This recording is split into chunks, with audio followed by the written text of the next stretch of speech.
Show nakatutok live si Rida Reyes. Rida. Yes, Pia Gigi, maya't maya pa nga rin ang dating na mga kaanib na Iglesia ni Cristo dito sa EDSA Show kung saan hanggang sa mga oras na ito ay nagpapatuloy ang isinasagawa nilang pagkilos. Magdamagang nanatili ang mga kaanib ng INC sa crossing ng EDSA Show. Wala raw uwian ang karamihan na nandito mula kahapon.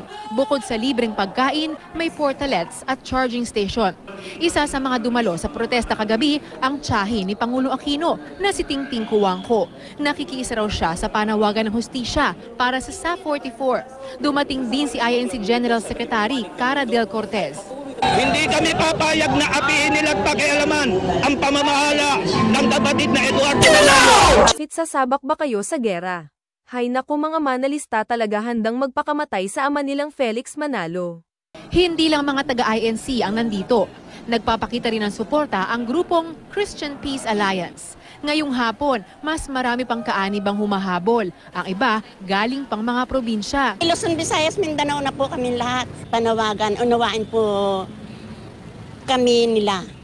Dahil ipinaglalaban po namin ang aming paglilingkod sa ating Panginoon. Ano ang pinaglalaban nyo? Maghari sa kalsada.